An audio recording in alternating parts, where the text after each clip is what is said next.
Welcome back. As you know, June is Youth Month, and we've decided to throw the spotlight on youth-led business in South Africa. One person that, knows all about the challenges facing young entrepreneurs and possible solutions to these challenges is Duke Malan, a businessman who is passionate about youth empowerment and has mentored, we're told, several dynamic young leaders in Africa as well as Asia.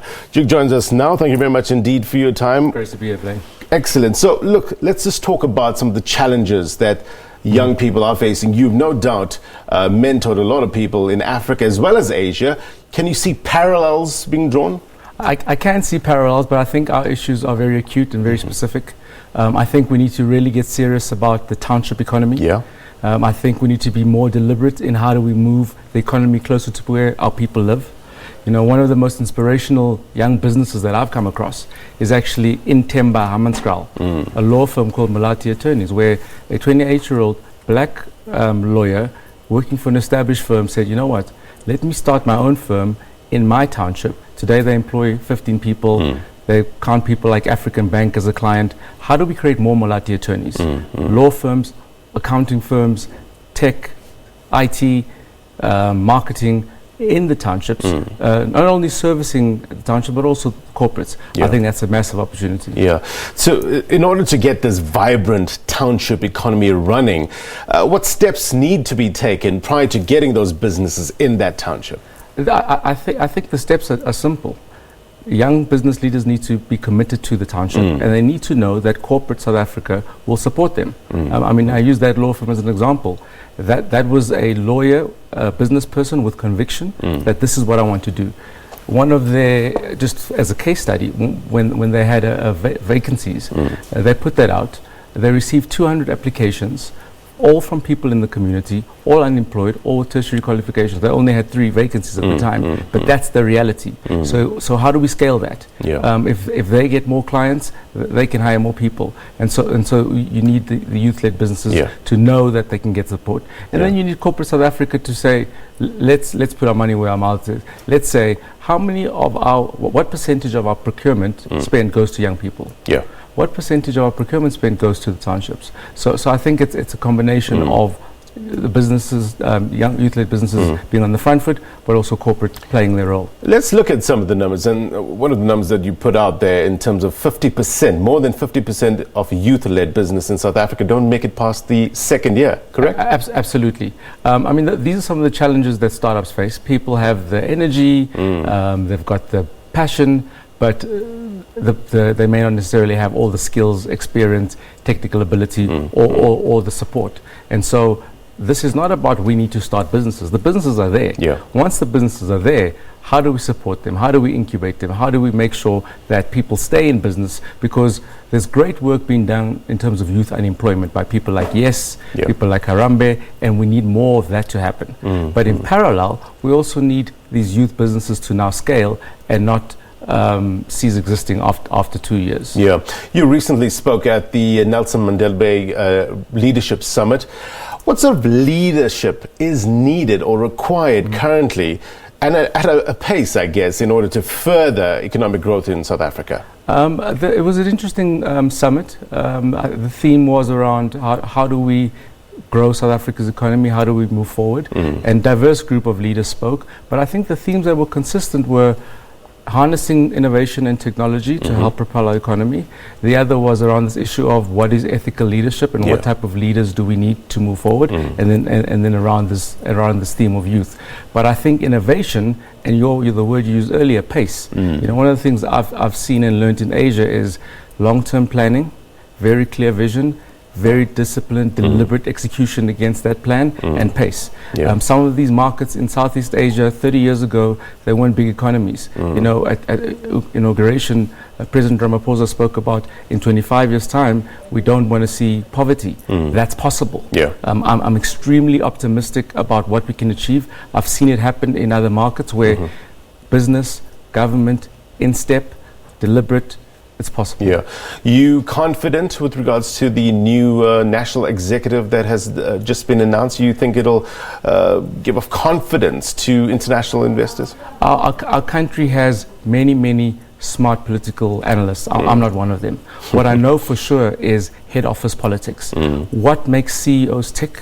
What makes executives tick? How do you get business to move in a certain direction? And I think that business trusts the presidency. I think that over the next 5 years, you're going to see business and government moving together in step. I'm very confident.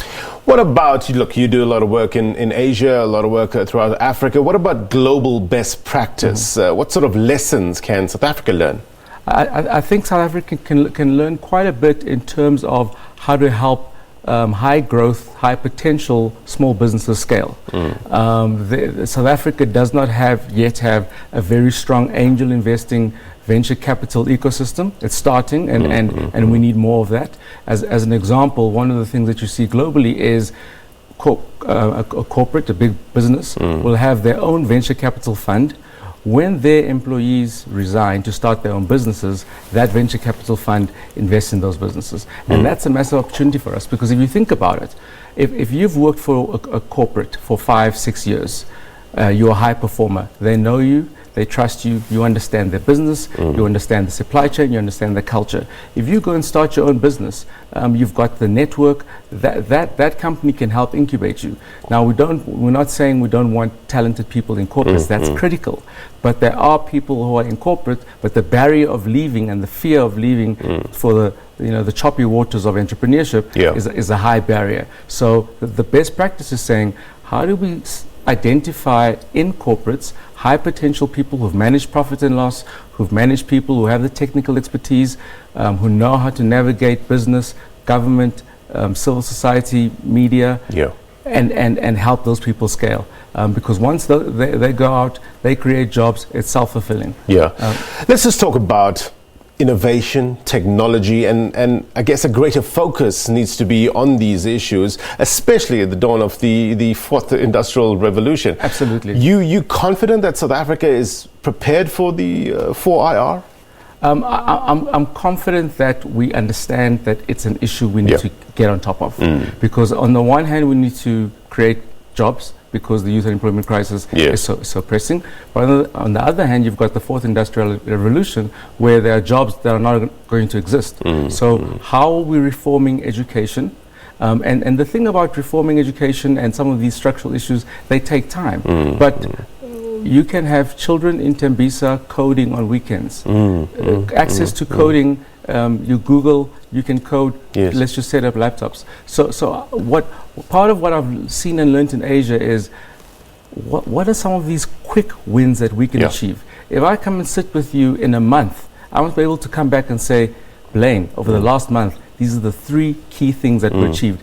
This long term, we will get there. We need to speak about that. That inspires us. We need vision. However, South Africa needs very clear planning. And in the fourth industrial revolution, I haven't seen a plan yet, but I think we need one. I mean, getting them young, getting into the kids in primary school level is important as well. I've got a 7-year-old kid that was talking to me about coding, as you were saying, and I know nothing about coding, but I mean, the fact that he's using this vocabulary and knowing basically what it means is an important step. So teaching our youth and getting our youth at that age, that level is important. That's critical.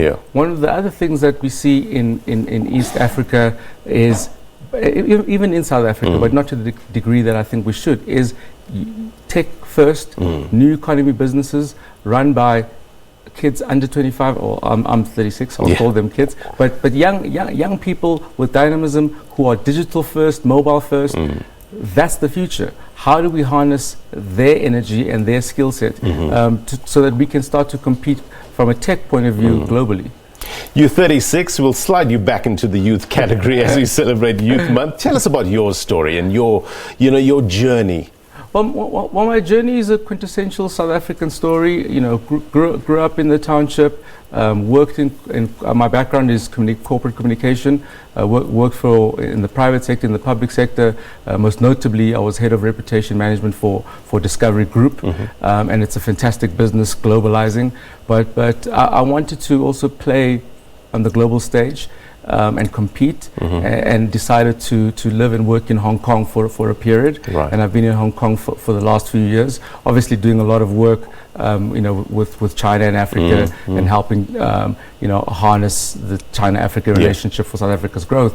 But it's also about saying, what's possible? We can get so comfortable here in South Africa. It's a big world. We can compete. A lot of what's happened in our history is about saying, young people, what you want to achieve, you can do anywhere in the world. So that's part of what we're trying to achieve as a business, is just inspire some of the young people who come from the same communities to say, it's possible, no matter where you are, it doesn't limit your potential. I mean, let's just talk a bit about that. And it's really important to get the youth motivated. We're sitting with unemployment figures here in South Africa for about 27%, over 27%.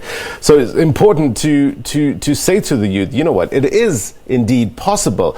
What would you say to somebody that's sitting at home and say, man, I tried everything and I just can't get it done? How do I push the barriers, a lot of these young people, there's a depression, there's a despondency. I understand that. I've got family members who are in that space. I understand that. It's about getting out of bed. It's about saying, let me read the newspaper. It's about saying, can I go and volunteer somewhere? Can I gain a skill? It's very easy for us to sit here and say that making that leap is seamless, but that's the advice that I give them, because people will invest in you if you invest in yourself. And when you say volunteer, I mean, it's no pay. It's no pay. You walk up the road, you help someone in the community, pay it forward, it will come back to you. Exactly. Duke, thank you very much indeed for coming through and sharing your insight, and I guess motivating the folks out there in terms of pushing past these barriers that tend to hinder, development. So thank you very much indeed. Duke, all the best. All right, that was Duke Malan. He's a partner at Africa Works Ventures, a businessman in South Africa, works both in Africa as well as in Asia.